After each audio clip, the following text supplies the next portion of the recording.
Chapter 2. Salem House. 20 years earlier. It was the hottest day of the year in Salem, Massachusetts, in the summer of 1993.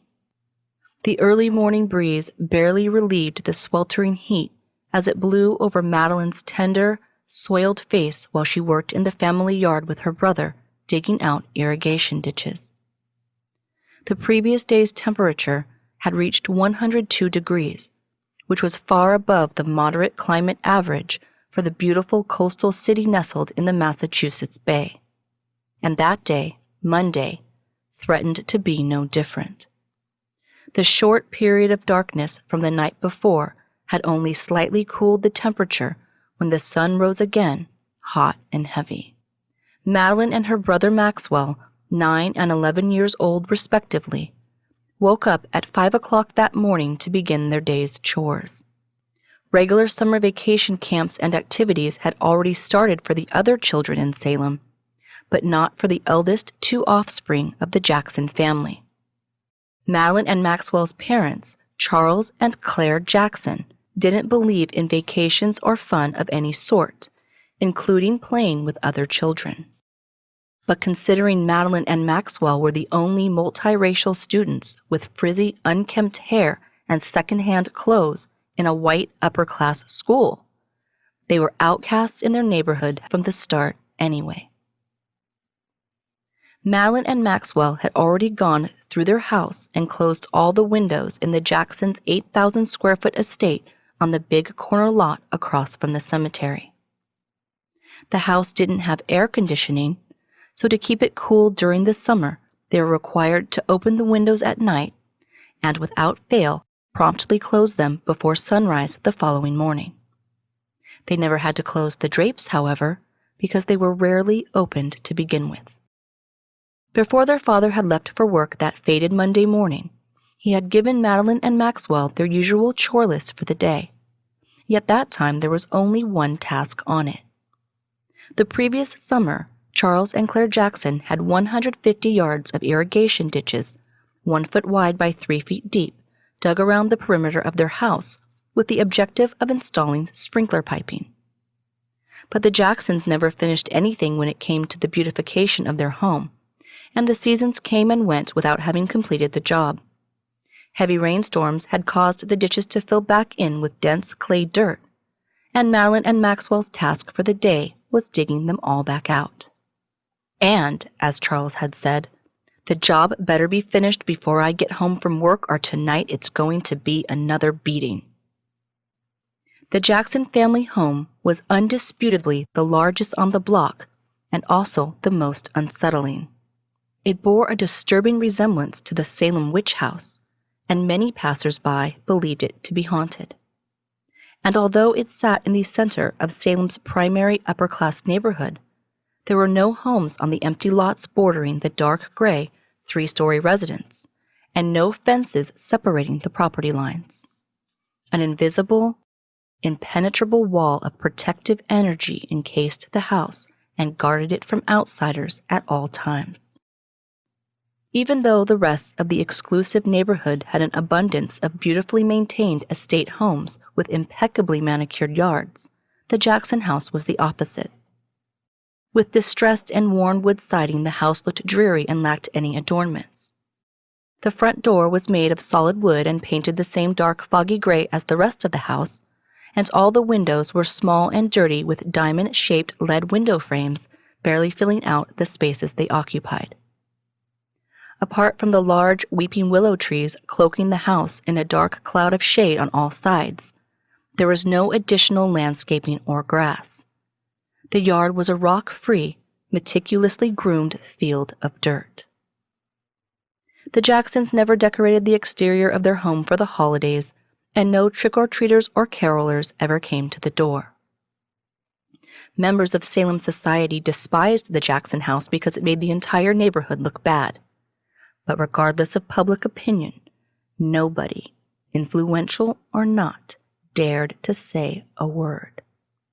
Charles Jackson was, after all, the chief of police, among other unknown endeavors, and a large, intimidating African-American man of great stature who stood 6 feet 4 inches tall. The condition of the Jacksons' house wasn't their only idiosyncrasy causing strife amongst the local residents. In the predominantly white town, having a wealthy mixed-race family with a young white mother only fueled the already persistent rumors circulating about the Jacksons, the most debated of which was the legitimacy of their financial prominence. Neighbors and associates wagered on how a police officer with a stay-at-home wife could possibly afford such a huge house in the most expensive part of the city. The implication was that a large family inheritance from the mother's side had accounted for the Jacksons' financial stability and political influence. But such speculation was only grossly fabricated hearsay. Nobody knew the truth behind what really went on within the Jackson household. Nobody outside the family except Charles's only confidant had ever stepped 1 foot inside the house. And nobody was aware that apart from their children, Charles and Claire Jackson didn't have any other family. Madeline and Maxwell had spent the previous day, Sunday, cleaning out the garage. Hoping to impress their father by completing their chores before he got out of bed, they had woken up earlier than usual. Unfortunately, their attempt to avoid spending the entire day working in the hot sun while he watched over them like the dictator he was proved to be worthless. After Charles had discovered his older 2 children working before he'd instructed them to do so, he was anything but pleased, and the gesture only increased his motivation to implement a stricter labor policy than before. He demanded they immediately remove all contents from the well-stocked 1,000-square-foot garage and proceed accordingly under his instruction. Madeline and Maxwell subsequently spent the entire day with no food or water, scrubbing the cement floor and organizing until 10 o'clock that night. In addition, because of his children's blatant disregard for his supreme authority, Charles warned them the next day, Monday, would be even more grueling. And it was. After waking Madeline and Maxwell, Charles first had them wash and wax his police cruiser and then gave them their orders for the day. Then, as soon as he left for work, they began the insurmountable task of digging out the irrigation ditches. Claire and their younger sister, Gabriella, were still sound asleep inside the dark, cool house when Madeline and Maxwell retrieved their tools from the garage and wedged themselves into the ground to begin. As a frail girl of only 55 pounds and small for her age, Madeline could barely lift the full-size shovel and felt defeated before she started. By 3 o'clock that afternoon, Madeline and Maxwell hadn't even made it halfway around the back side of the property. And although they were tired, dirty, hungry, and parched from thirst, Claire still hadn't come out of the house or invited them in to eat. Adding to their discomfort was the embarrassment brought on by the groups of kids from school that constantly rode by on bicycles, teasing and taunting them. Their work, after all, looked more like corporal punishment than a child's chore. Unlike Madeline, Maxwell was big for his age, and after years of hard work and soul-crushing abuse had become unusually strong. His overwhelming fear of his father, however, had also caused him to become unwaveringly obedient. When he looked over at Madeline, who was struggling to lift a huge piece of clay, and saw her drop her shovel and throw herself onto the ground in protest, he became enraged. "Get up!" Maxwell yelled. "We only have half a day left and we have to finish. I'm not getting in trouble again because of you." "I can't," Madeline cried. "I'm done. I don't know why you even bother. We'll never finish this. It's impossible. Remember yesterday? No matter what we do or how hard we try, they will always find something wrong with our work and make us do it again or punish us for not doing it right. It took the tractor guy a whole day to dig these the first time. We can't finish this." Without responding, Maxwell continued his work in vain. He wasn't going to stop, and Madeline knew it. He never did. He would work forever to avoid defying their father and the consequences that came with it. But Madeline couldn't bear the thought of him trying to do it alone, so she was determined to stick it out. She loved her brother more than anything. He was her only friend. And although she may have been small, she was feisty. And even though Maxwell was 2 years older, she always looked out for him. Reluctantly, she picked herself up off the ground, walked to the water hose and turned on the spout, then dragged it over to where Maxwell was working so he could take a drink. She drank some as well, recovered her shovel, and lowered herself back into the ditch. Moments later, they heard the alarming sound of items being thrown and furniture breaking coming from inside the house. Maxwell stopped and looked up curiously, but Madeline knew what was happening, and dread shot through her body. She wondered if she had hidden it well enough this time, or if her mother had somehow found it again. But there was nothing Madeline could do to stop it now, so she just kept working. Perched in a second-story window, Gabriella, 5, pulled back the drapes and peered down at her working siblings with a sense of wonder and satisfaction. She wore a beautiful floral dress lined with lace and played with a profusion of toys laid out on her tea table. Her lavishly decorated bedroom had gold wallpaper with pink and pearl ribbon striping and oak chair rail molding set halfway up the wall. A queen-size canopy bed, topped with a fluffy pink quilt and dozens of teddy bears and porcelain dolls, dominated the room, and her walk-in closet was stocked with hundreds of new dresses. It was pure extravagance. She, too, heard the sound of thrashing coming from the attic, yet remained unfazed. She gobbled away at her snacks and drank her lemonade while continuing to watch her brother and sister as they suffered in the heat. Past Gabriella, through her bedroom door, and down the hallway was an old set of stairs leading to the third-story attic. At the top were 2 open doors, one to the left and one to the right. The bedroom to the left was Maxwell's. Scarcely furnished and undecorated with plain white walls and no windows, it was in shambles. His twin-bed mattress with no box spring had been thrown off its rusty frame, and all the blankets and sheets had been tossed into a pile on the floor.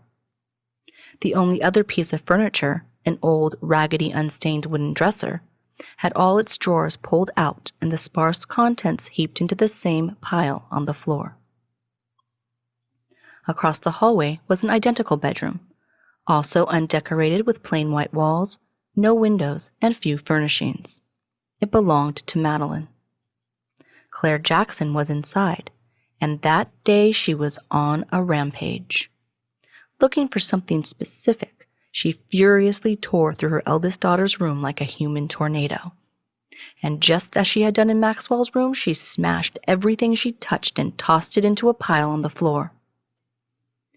Claire was a strikingly beautiful woman of 33, trim and curvaceous with porcelain white skin, high cheekbones, sparkling emerald green eyes, and platinum blonde hair parted on the side and pinned perfectly into loose, bouncy curls. She always stained her sultry, pouty lips a bright crimson red and looked frozen in a glamorous 1940s neo-retro time capsule. It wasn't any wonder all the jealous women in town constantly gossiped about the mysterious Claire Jackson and her disheveled children. But, remaining true to protocol, not one of them ever dared say anything to her face. Although Claire was a stay-at-home wife, there was nothing domestic about her appearance while inside her house. On that particularly hot Monday, she wore a pair of high-waist mini-shorts with a red plaid print, a white chiffon blouse tied just under her breasts, and red high-heeled pumps, all expensive. After pulling out the last of Madeline's dresser drawers, she dumped the remaining contents onto the ground and screamed out in pain when one of her long red manicured nails snapped off. "Ouch!" Claire screamed. "Where is it? There's nothing you can hide from me." She stopped her mission of manic destruction and took a moment to regain her composure. She could smell it. After peering around in careful abidance of her markedly alert senses, she turned her head sharply to the right. Her eyes settled on a large black and brown teddy bear, 2.5 feet tall, sitting in the corner of the bedroom. She stormed over to the bear and picked it up off the floor, violently ripped open the back seam, jammed her hand inside, then felt around through the stuffing until her eyes widened with anger. She pulled her hand out, revealing a pink and gold beaded St. Benedict rosary. Fuming, the pupils of her eyes glowed red and the religious artifact smoldered and ignited flames in her hand. She ran out of Madeline's bedroom, down the stairs, rounded the hallway past Gabriella's bedroom, and burst through 2 huge French doors into her own. The Jacksons had spared no expense on the furnishing of their marital den. The master bedroom was decorated dark and elegantly with black mahogany crown molding and beautiful red and gold wallpaper. Despite the feverishly hot temperature raging outside, a large fireplace with a shiny black marble mantel blazed next to an enormous, leopard fur-covered 4-poster bed. As soon as Claire reached the fireplace, she flung Madeline's rosary into the coals and watched as it disintegrated into crackling flames. Relieved, she walked to the window, pulled back the drapes, and looked down at Madeline and Maxwell, who were still working in the yard. She had warned them countless times, and they knew better than to bring such blasphemous materials into her house. "How dare you defy me again?" Claire seethed, the red glow still in her eyes. "This will not go unpunished." She looked up from her children to spot Charles's Salem City police cruiser coming up the driveway and smiled wickedly. She hurriedly made her way down the front set of curved stairs to the entry foyer just in time to open the door for him. Charles, 40, was a clean-shaven, devastatingly handsome black man with a gleaming shaved scalp and piercing black eyes that never looked back at the person standing opposite him. He wore his immaculate police chief's uniform every day, rain or shine, gun, black belt, handcuffs, and all. The row of shiny, polished gold buttons adorning his heavy-set uniform glistened under the flames of a candlestick chandelier as he stood in the dimly lit entryway. A perpetually angry man who never liked to be bothered when he first came home from work, really a man who never liked to be bothered at all, Charles was uncontrollably subdued and entranced when it came to his seductively beautiful young wife. He could not resist her. Claire draped herself around her husband and kissed him passionately. After arousing him, she pulled away and looked disapprovingly to the back door, behind which Madeline and Maxwell were working. Madeline and Maxwell, hearts pounding loudly as they sensed their father's return, simultaneously stopped working and froze in fear. They knew what was coming. Charles burst through the back door, heading straight for Maxwell, seized him by the back of his hair, and with full force slammed him to the ground. Maxwell clawed at the dirt, trying to escape, but Charles ripped him up by the arm, snapping the bone in half as his son let out an agonizing scream.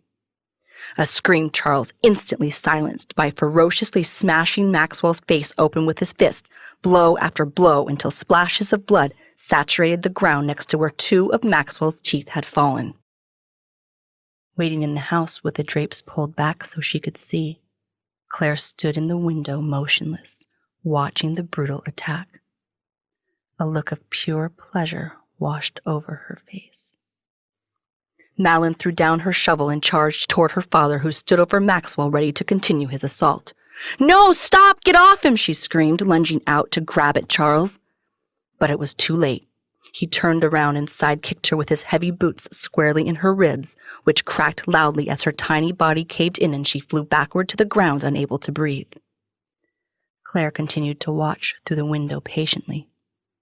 The moment she saw her daughter collapse in pain, the sadistic gratification she loved so much aroused the senses of her body like an aphrodisiac. It had been an entire month since the last beating she ordered had materialized, but she always knew it would only be a matter of time before Madeline disobeyed her again.